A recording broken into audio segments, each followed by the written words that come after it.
Hello and welcome to another episode of Masala History. For those of you listening for the first time, my name is Siva.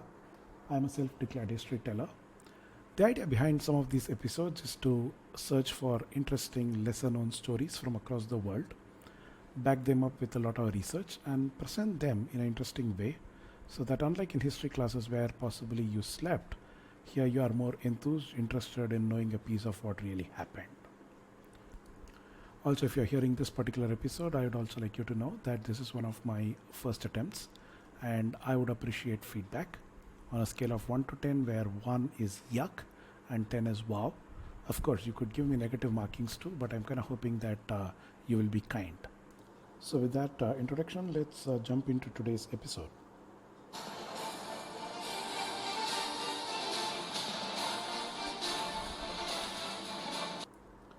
What is very interesting is that while history is not anybody's favorite subject at school in most cases, though, it is always used as a weapon, especially to pump patriotism up. In fact, if you take a little bit of history, add a teaspoon of mythology into it, another teaspoon of maybe unverified facts and fiction, put them all in a test tube, mix it up, and throw them out in social media like WhatsApp, you've got yourself a wonderful virus that will spread much faster than the coronavirus. And since some of these fictions are way more interesting and spicier than facts, nobody really wants to understand the facts because facts are actually boring anyway. Today, we are going to take one such historical fiction that's been created in recent times to pump up patriotic spirits, and we will deep dive and see what is the truth behind that particular storyline.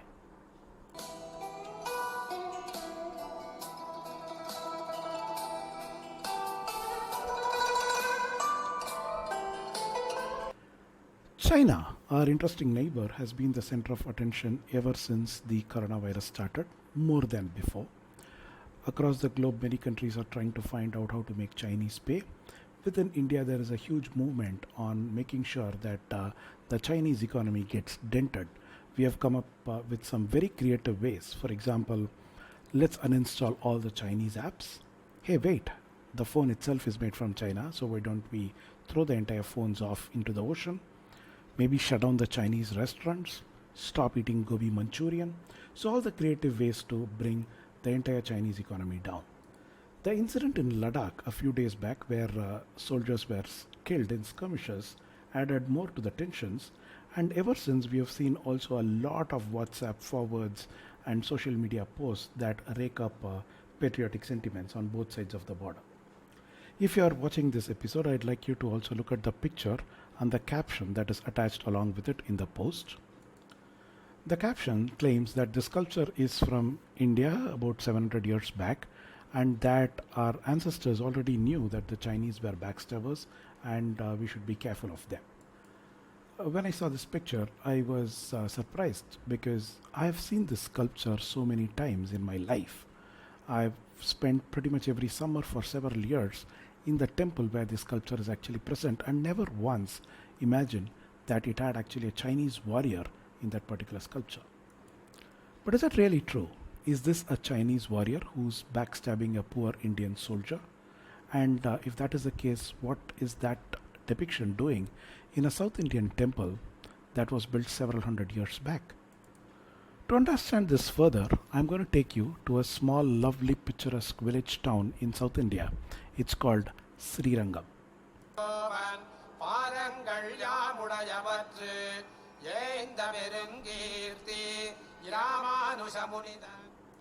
Srirangam is a temple town in South India near the city of Trichy.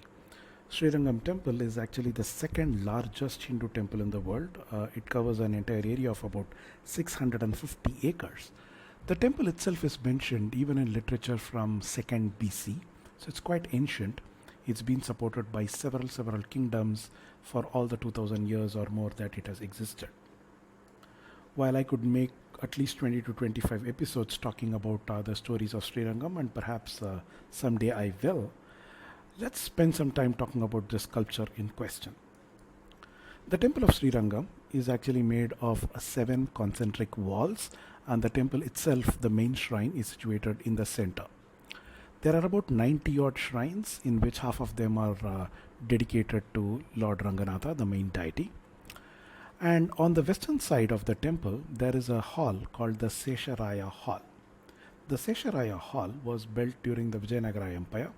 Sesharaya was possibly a very powerful general, a viceroyalty of sorts, who ruled this side for the empire of Vijayanagar, and built this particular hall, maybe commemorating himself or a battle that he won sometime in the late 1500s.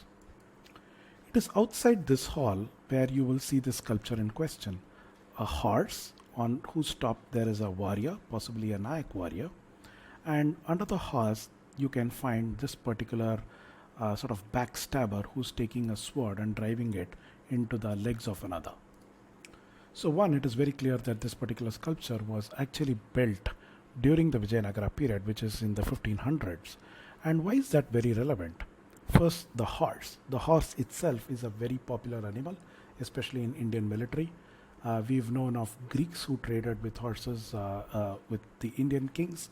We know that the Arabians traded in horses. The Turkish folks traded in horses with Rashtrakutas even in the 8th century. So horses have always been a very fascinating animal and widely used in military warfare.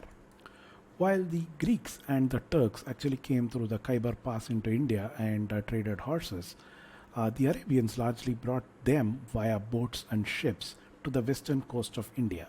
And this is where the story gets interesting.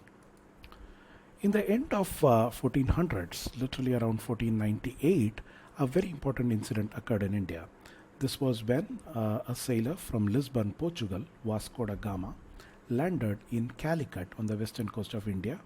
And over the next few years, the Portuguese will pretty much start controlling a lot of ports on the western part of India. What that sort of meant is that when Arabians were trying to bring in their horses through ships, the Portuguese would actually purchase them from the Arabians and then sell it to the kings in the continent for a hefty margin. Krishnadevaraya, the mightiest king of Vijayanagara, himself bought several thousand horses through the Portuguese. The Portuguese were known not only for doing trade and arbitrage, but they were also known for being strong mercenaries. The Portuguese actually acted as mercenaries with the Dutch, and slowly the Nayak kings figured out that they were much benefited if they recruited these Portuguese soldiers or mercenaries into their armies and started warfare. Now, the very important thing to understand is that 1498 was the year Vasco da Gama came into India. This is a full 30 years before Mughals even came into the country, before Babur became sort of the emperor of Hindustan. There were still a lot of Sultanate rulers down south, and Vijayanagara was in constant battle across sultanates, either on the west, on the east, on the south, and they really needed very sharp, very smart, and very fiery mercenaries in their troops. So what you see in that sculpture, if you closely observe, if you look at the hat, if you look at the mustache, the style of the mustache, if you look at the sort of the dress or the top, and the full length trousers or the pants of the warrior, it is very evident that that particular warrior is not a Chinese warrior but actually Portuguese. Those were the styles from Lisbon and Spain in those days. And the entire sculpture actually depicts a battle where the Nayaks are fighting somebody, most likely some Sultanate king from the south, where the Portuguese mercenary is carrying a typical European sword and trying to come inside the battlefield and cause havoc under the leadership of the Nayak. So it's not that of a Chinese warrior who's backstabbing a lone Indian soldier. It is just a typical Nayak battlefield with the Portuguese siding on the side of the Vijayanagara Empire and fighting for them. But if that's the case, where did the Chinese story come from? Now that's not surprising at all. The answer is quite simple. Reason one is because of how we typically stereotype Chinese faces, and if you closely observe the face on the sculpture, you can see that it matches with some of the folks in the kung fu movies, like the old masters of Shaolin Temple. It typically matches, and so it was very easy to brand that person as Chinese. The second more compelling historical fact is that the South Indian kings, especially the Cholas, had long-standing ties with the Chinese Empire. They even sent emissaries in the 10th and 11th centuries before Genghis Khan to the Chinese emperor. So it is natural to assume that in a temple that was largely patronized by the Cholas, you could find a Chinese sculpture because the Cholas knew all about the Chinese anyway.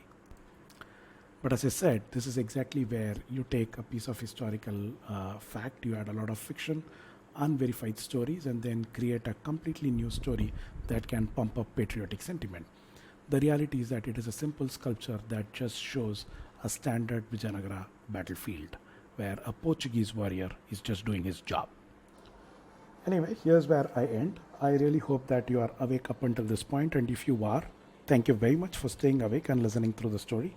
Please do send in your feedback either as a comment or as a message to me, and I'll be glad to hear your feedback and thoughts. And until then, take care and stay safe. Bye bye.